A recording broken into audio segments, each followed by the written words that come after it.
Joining us now is Ronniee Brooks, and we met at Abbey Road Studio in London, and she's here. She crossed all the way over the pond. She's a fabulous singer, and I'm excited that this is her first United States television appearance, but I know it won't be her last.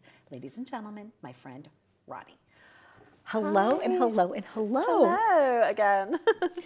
Did you have a proper breakfast this morning by chance? I haven't had any breakfast this morning. Okay. But I'm running on adrenaline, so it's fine. There you go. So any breakfast I need. What was that moment when we met that made us want to be friends, in your opinion? What happened? I think it was your energy. Like, I go off energy with people, and do you know what? The day before I met you, I'd had some not great news, like career news, and I was feeling a bit like down and rubbish, and then was asked to work this event, which I did, which was amazing.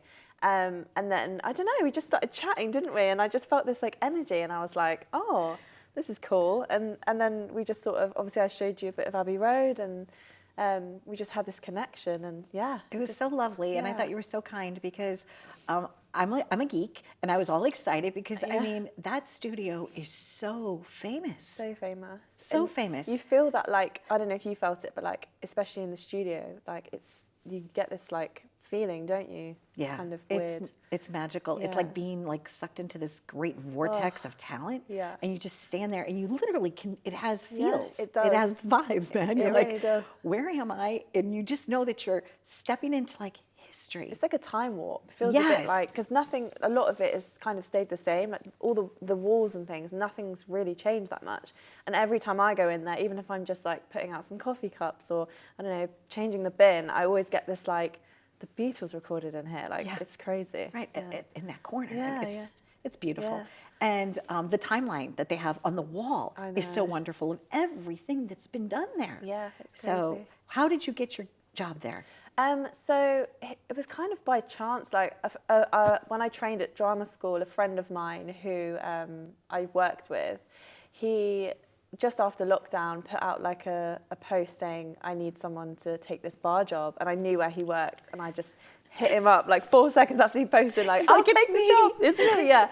I'll work for free. They don't have to pay me, just let me in the door. People write that on their CVs, like, I'll work for free. And Yeah. then, yeah, I said, he was like, yeah, come on in, have an interview. He wanted me to work there like at full time, but because of like music, I obviously wanted to be able to kind of do gigs and still work. So I said, how about I job share it with somebody? And my friend that I brought today, I said, I know someone who'd also be amazing at the job. So we ended up job sharing, and yeah, rest is history. I enjoyed it. I went on a black taxi tour that day. I did Yeah. so much in like a very short amount of time. Yeah. And I told you next time I come back, I want to go to Cornwall because my ancestors are from Cornwall. Yeah. You started out, well, first of all, congratulations, Thank you. because you are a singer, you're a songwriter.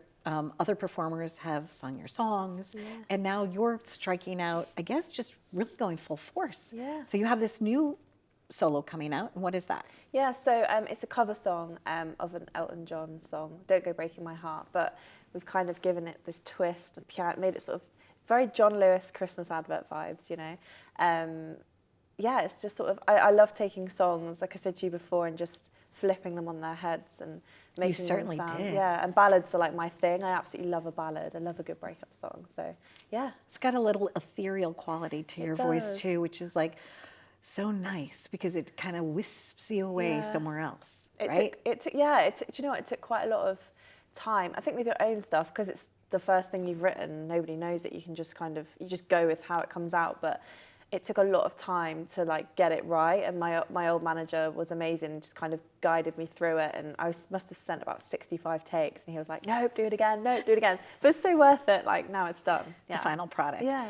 You have a blue dress on in one of your pictures. I Yeah. want to know about that blue dress. Oh my God. It's iconic, isn't it? Yeah, it is. So I've like always been like big into fashion. I think I would have done fashion if I hadn't gone into music, but I always had this image. First of all, it was an image of a wedding dress. Like the kind of idea of the songs I'm writing is like the sort of through line is being somewhere in your life.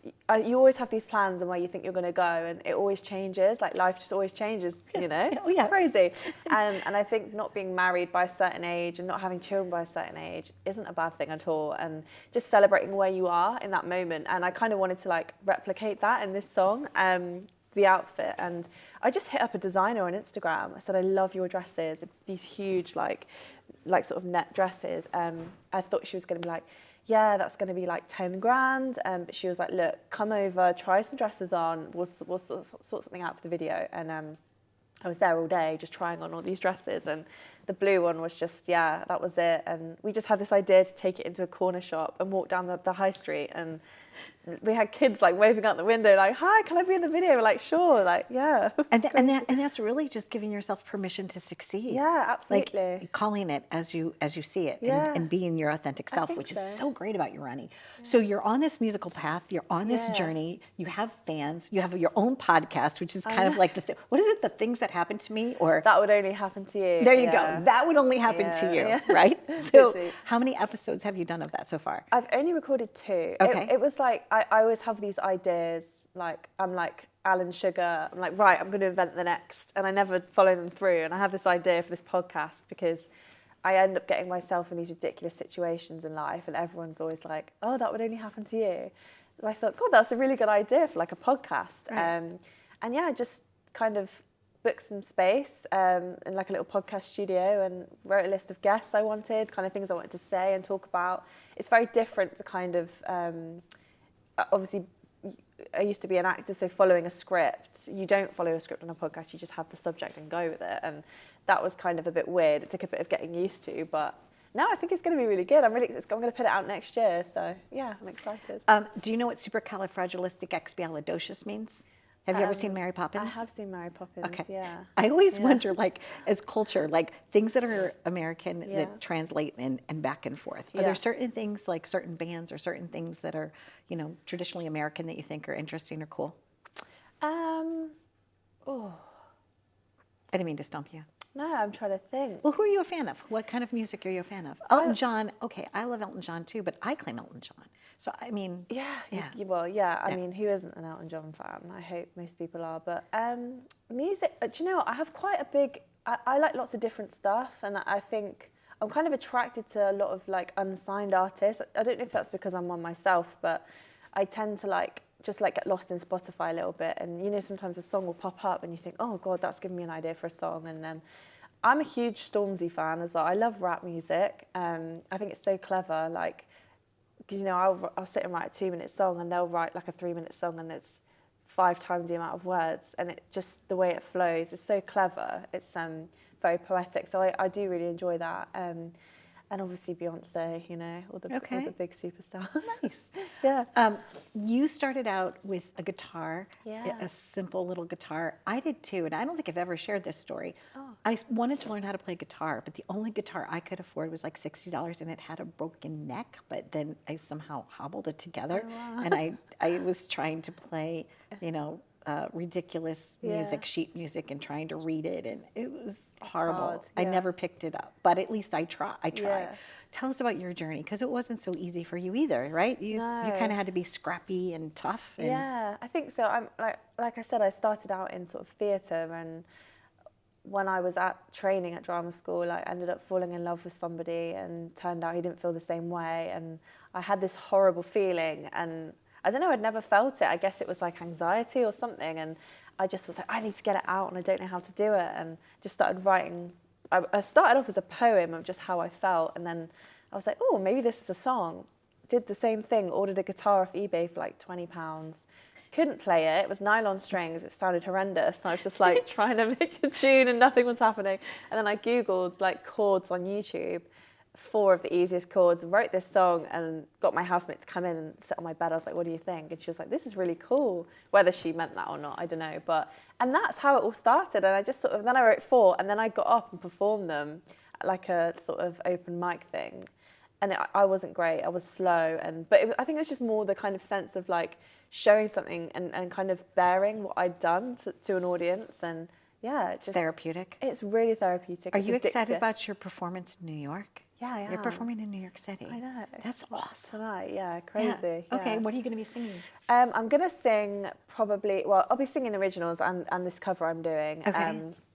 But it's funny because I left my laptop at home, just brought like what I needed, and I was like, oh no, I haven't like put my tracks. I haven't got my tracks on my phone. It's a new phone. Like, what And am I that would gonna only do? happen to you. That would only happen to me. So I'm ringing my mum, who's not tech savvy, and I'm like, right, mum, we're going to WeTransfer some files now. So it's like a, you know, you Yes, put it yes. on the, and she's like, right, she's holding the phone, and my dad's like, do you want me to drag and drop them? I'm like, no, like, just listen, I'll talk you through it. So she managed to, bless her, send me all the files. So thanks, mum. Yes, you're going to have to bring her a souvenir. I am, yeah. Definitely yeah, a souvenir. yeah. So I was wondering if you would like sing a little something. I know we didn't plan anything, but do you have something you could sing to us? Yeah, I could sing a little bit of my last release before this one. Okay. Yeah. Okay. Okay.